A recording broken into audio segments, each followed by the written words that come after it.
एक बार गौतम बुद्ध से उनके एक शिष्य ने पूछा, गुरुजी, कृपया हमें बताएं कि कर्म क्या है। गौतम बुद्ध ने अपने शिष्य से कहा कि कर्म को समझने के लिए मैं तुम्हें एक कहानी सुनाता हूं। इस कहानी से तुम समझ जाओगे कि कर्म क्या है।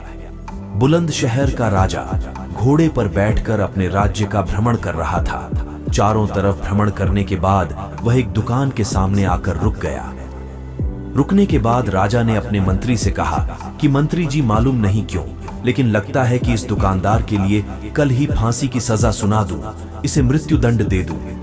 मंत्री राजा से इसका कारण पूछ पाते इससे पहले राजा आगे बढ़ गए। मंत्री ने इस बात का कारण पता करने के लिए अगली सुबह भेष बदला और आम जनता का रूप लेकर दुकानदार के पास जा पहुंचा। दुकानदार चंदन की लकड़ी बेचने का काम किया करता था।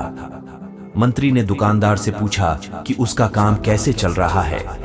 तब दुकानदार ने बताया कि उसका बहुत बुरा हाल है। लोग उसकी दुकान पर आते हैं, चंदन को सूंघकर उसकी प्रशंसा करते हैं, लेकिन खरीदता कोई नहीं।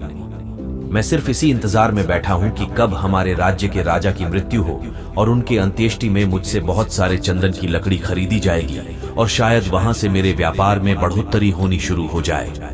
मंत्री को सारी बात समझ आ गई कि यही वह नकारात्मक विचार है जिसने राजा के मन को भी नकारात्मक किया। वह मंत्री बहुत बुद्धिमान था। उसने सोचा कि मैं आपसे थोड़ी चंदन की लकड़ियां खरीदना चाहता हूं। यह सुनकर दुकानदार भी खुश हुआ और उसने सोचा कि चलो कुछ तो बिका। उसने चंदन की लकड़ी को कागज से लपेटा और अच्छी तरह पैकिंग करके वह लकड़ी मंत्री को दी।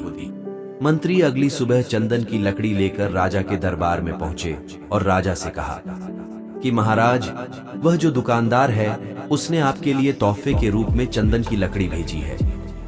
यह सुनते ही राजा बहुत खुश हुए और मन ही मन सोचने लगे कि मैं बेकार में उस दुकानदार के बारे में गलत बातें सोचा करता था।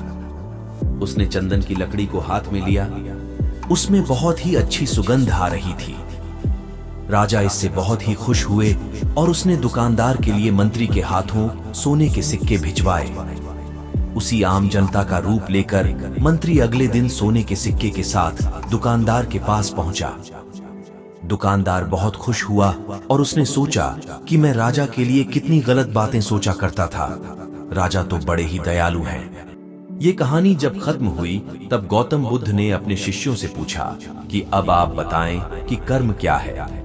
शिष्यों ने उत्तर देते हुए कहा कि शब्द ही हमारे कर्म है। हम जो काम कर रहे हैं वही हमारे कर्म है।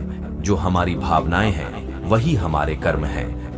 गौतम बुद्ध ने सभी शिष्यों के जवाब सुनने के बाद कहा, आपके विचार ही आपके कर्म हैं। अगर आपने अपने विचारों पर नियंत्रण करना सीख लिया तब आप महान बन जाते हैं। जब आप अच्छा सोचते हैं तब आपके साथ अच्छा होता भी है।